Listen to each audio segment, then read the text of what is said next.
Welcome back to our channel. So today let us explore the heritage of Ireland. So what you are seeing here is Irish National Heritage Park in County Wexford in Ireland. And you see the information displayed there about the guided tours, audio tours, and the gift shop, and also here the map of Wexford town tourist information. So it's very helpful. Hey, now we are at the entrance of the park. So our tour starts here. So let us together explore the history of ancient Ireland. So it's written here that this is the pathway to the past. So the tour starts here and let us dive in. Can you see the lush greenery? Beautiful, isn't it? The first people came to Ireland about 9,000 years ago after the Ice Age, which is also called the Middle Stone Age. They lived by hunting, fishing, gathering food, and moving from place to place and building campsites like you see here.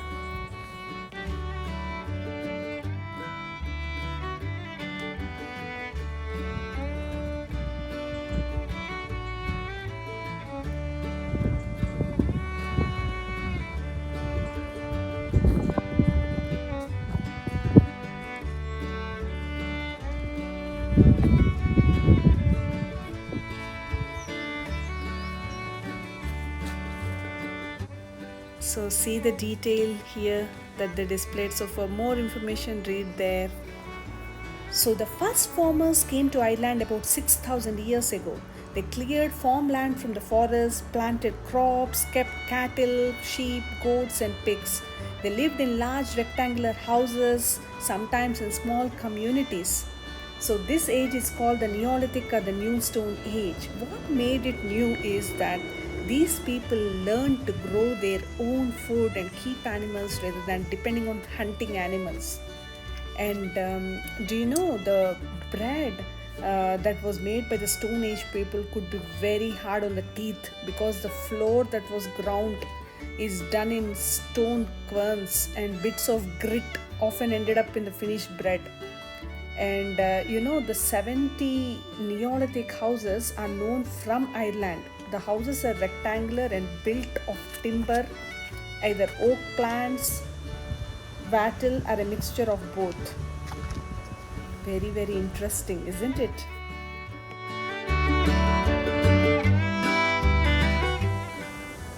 All across Western Europe, Stone Age farmers built great monuments like this from huge boulders. It is also mentioned that the burials from the Irish megalithic tombs are mostly cremations, although unburned remains are also found. Indoor is the door to the fairy village, which is a magical area of the National Irish Heritage Park. And this tree is a fairy tree, and where the inscription regarding the fairy is there. And this mushroom is a stool for the fairies. And as we pan across, this is all a very magical place where the fairies live in those trees.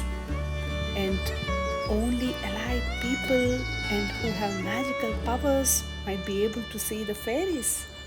And if you are one of those lucky people, who knows, in this trip you might be able to see another fairy living in the tree there. And this is the magical chair of the King of Fairies. Hope you enjoyed seeing this little fairy place.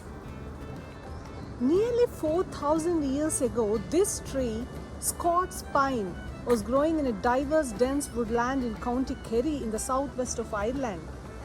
Imagine a landscape where these native pines competed for access to the skyline of a heavily wooded Ireland. Beautiful, isn't it? Bronze Age began 4,500 years ago, and pottery and first metal objects emerged.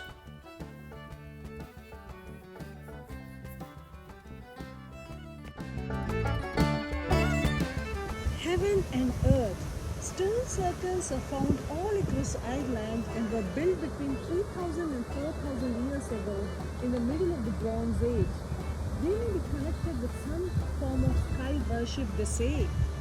The circle here is of the type built in the southwest of Ireland. These circles are formed by an uneven number of boulders with a formal entrance marked by the two tallest stones. The lowest stone in the circle is always opposite the entrance and lying on its side, and the whole circle is oriented upon a northeast or southwest axis. Some people think that this alignment was designed to help plot the movements of the sun, moon or stars, and it is possible that one of their functions was to mark the different stages of the year.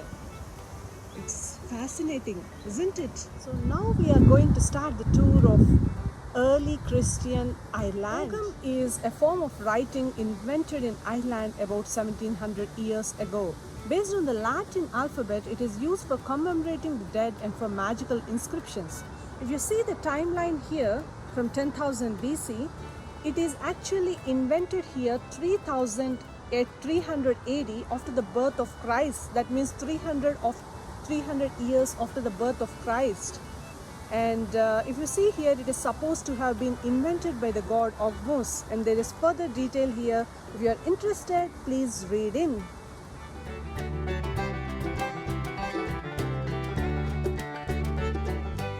Can you see the fort? So ring forts were the homes of the most important people in the society over 1,000 years ago. While some are strongly defended, most may just have been enclosed farmsteads. And this is 700 years after the birth of Christ, 780. And now let us enter and explore the fort.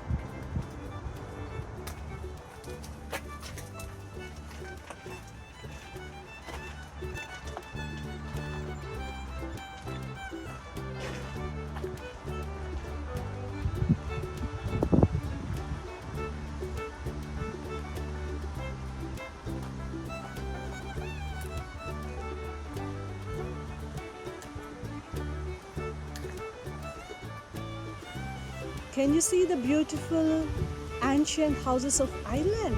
So these are made from straw and stone. And if you see here to the left, so to preserve the ancient houses and for the upkeep and regular maintenance, and if you see here the straw, they are just renovating it to keep it up to date and to keep the heritage. So if you see here, there is a sign that the Ring Fort house is closed due to repair work, and this is all to preserve the maintenance and upkeep of the house. And now let us enter one of the houses.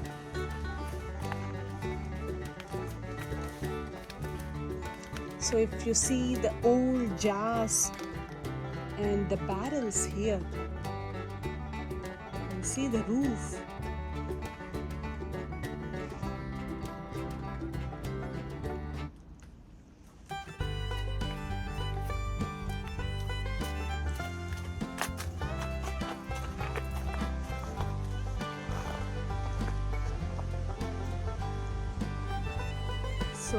So this is the entrance from where we entered the fort, and it's very interesting, isn't it?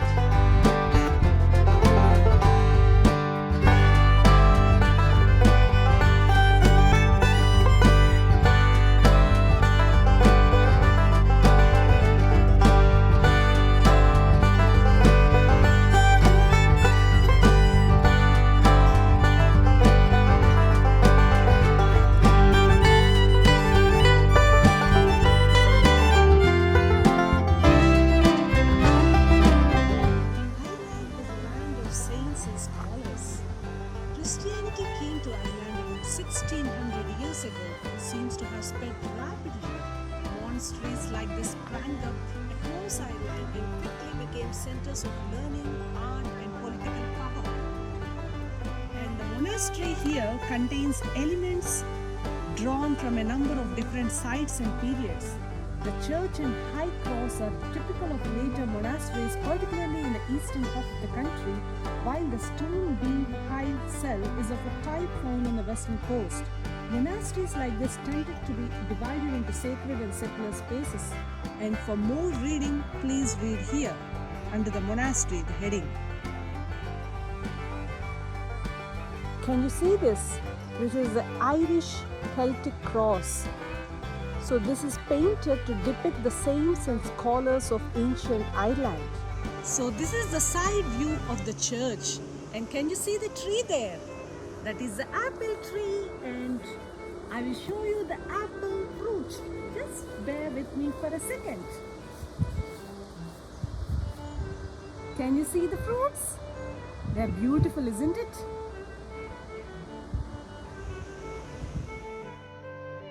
This depicts a place where the monks used to dine together, and there is also a cross there in the dining place as well.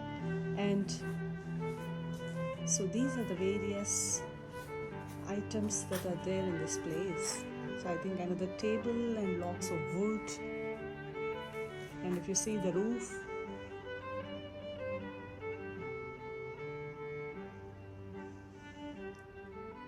so this is a small place which depicts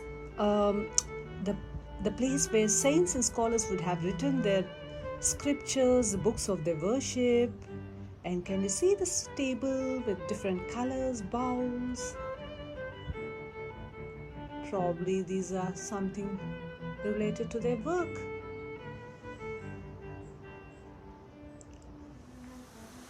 Making mortar the medieval way. The use of mortar was introduced to Ireland in the early medieval period around 1000 years ago.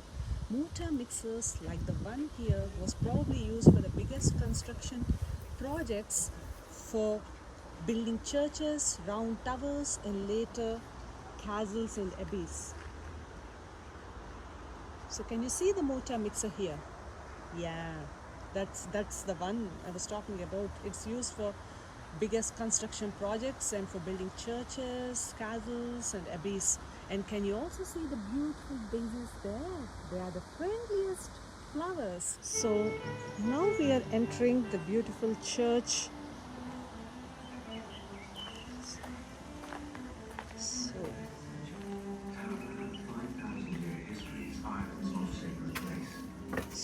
So this is a small, typical Church of Ireland when Christianity entered Ireland around 1600 years ago.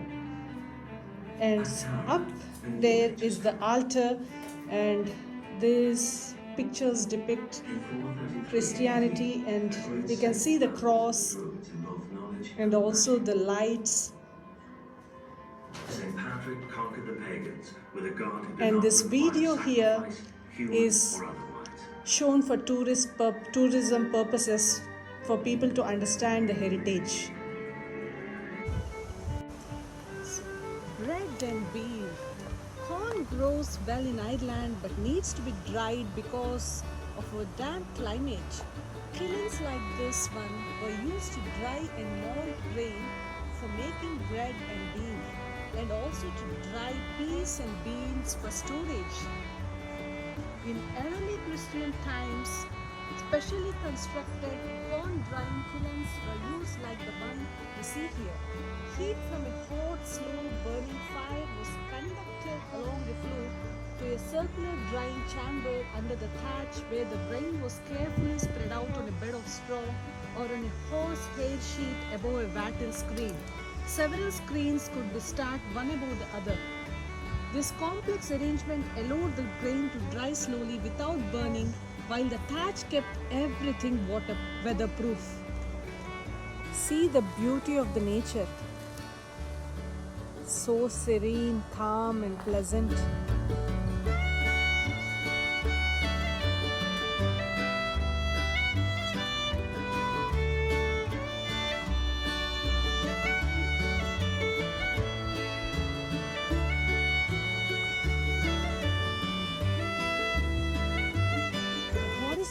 Watermill was introduced to Ireland about 1400 years ago and then rapidly spread. Mills were also built on the seashore using the tide to turn the currents. The first watermills were introduced to Ireland by the famous High King Cormac Mac Art, who is said to have reigned between 227 and 266 AD.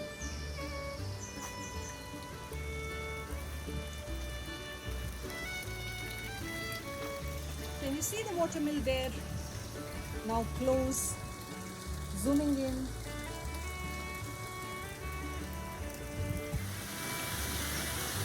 Can you hear the sound of water? Now I'll show you.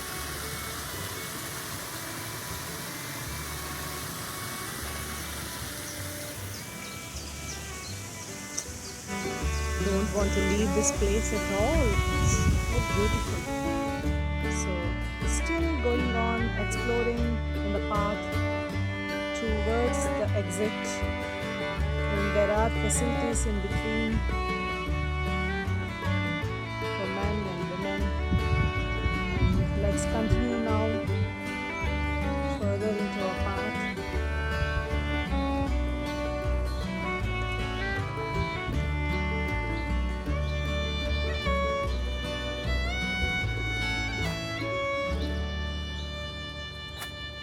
So now let's go there and see what it is.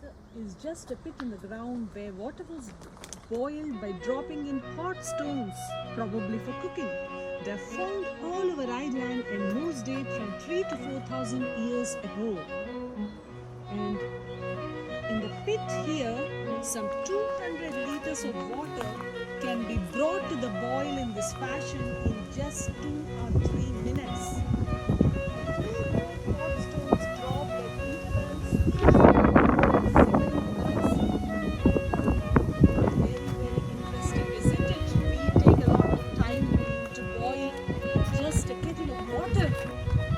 Modern days, but in the ancient days, 200 liters of water in 2 to 3 minutes. Amazing, isn't it? Come, walk with me.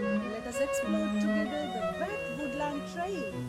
So step back in time to the Ireland of our Stone Age ancestors and almost impenetrable landscape of dense woodland and wetlands. So if we are lucky, we can see the following plants and birds. See the beautiful yellow iris, purple loosestrife, cuckoo flower, lichens, and the orange tip, the common frog, and also the other beautiful birds. So come, let's go and explore.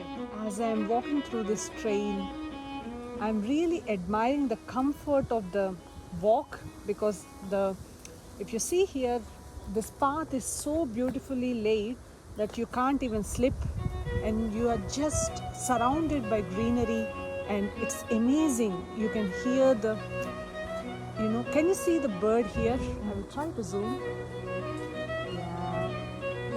Yeah, see the bird? It's just, the color is mixed in the trunk of the tree. It's the robin bird. Can you see? Oh yeah, it's beautiful. It is.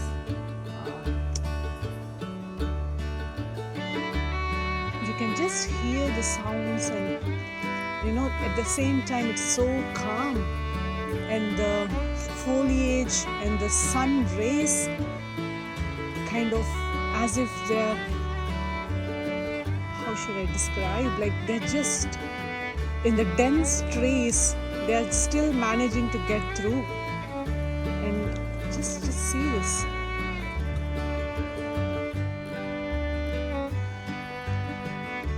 Can you see? Oh my God, can't describe in words, because seeing is different and feeling it is different. Let's walk further.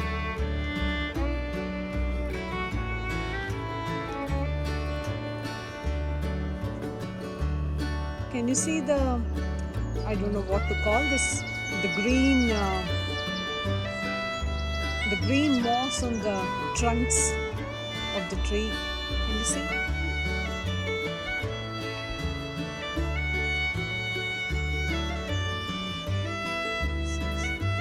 A variety of the flowers, and also the fragrance of the flowers. And it's so comfortable. The path is absolutely comfortable. And very, very peaceful.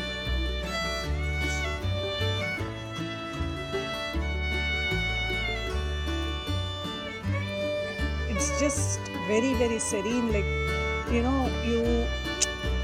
if you just want peace, this is the place to visit, I would say.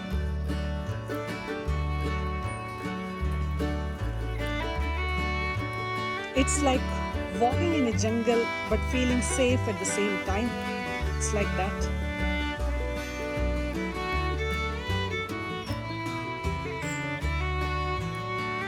So this is a beautiful restaurant, the Fourth Theatre restaurant, and the gift shop and the car park, and the beautiful seating arrangement here. You can sit and enjoy the view. You can see the harmony.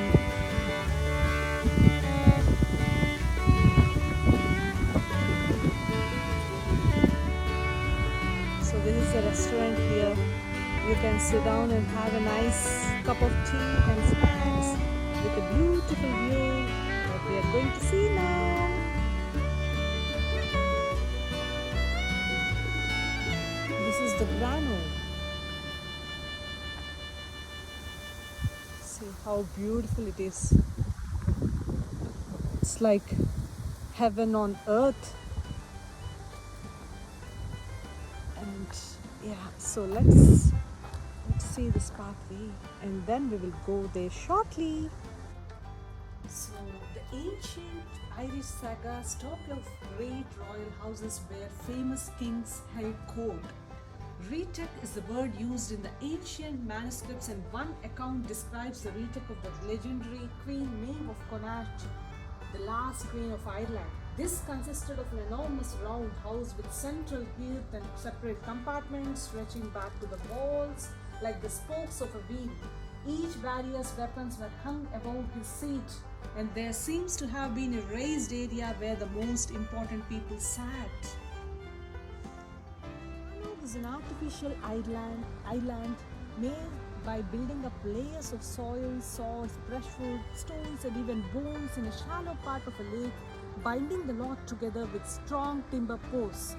It is a fact it wasn't easy to get into a Crannog without an invitation. Most Crannogs were surrounded by a strong timber wall and could only be approached by a boat. Some were approached by winding paths just below the water, which could confuse an unfriendly visitor. In the case of royal sites, you might even have to go through a checkpoint on the mainland before you are allowed to take a boat over to the Crannog. Here we are, a long boat which is used by the Vikings, who have used these kinds of boats when they have invaded Ireland. And see the serene view.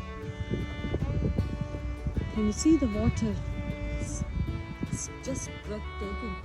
And I love water in general, and I can't describe in words enough how beautiful it is, with the fresh breeze touching your face and the hummings of the birds around.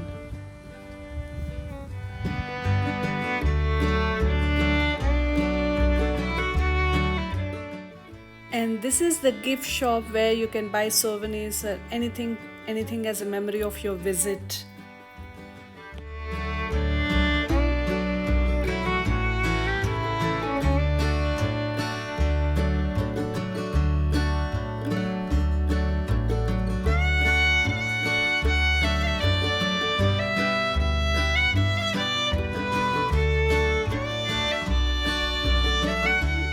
Now I'm going to show you what I got as a souvenir, and also I got strawberry ice cream from the restaurant. So now we have come to the end of this wonderful tour of the Irish National Heritage Park. Thanks for accompanying me in this wonderful journey of exploring the ancient island. Let me know, did you like it? Add any of your comments in the video. If you like this video, subscribe to my channel and click the bell icon to get a notification whenever I post another video, and looking forward to meeting you again very soon. Till then, take care and stay safe.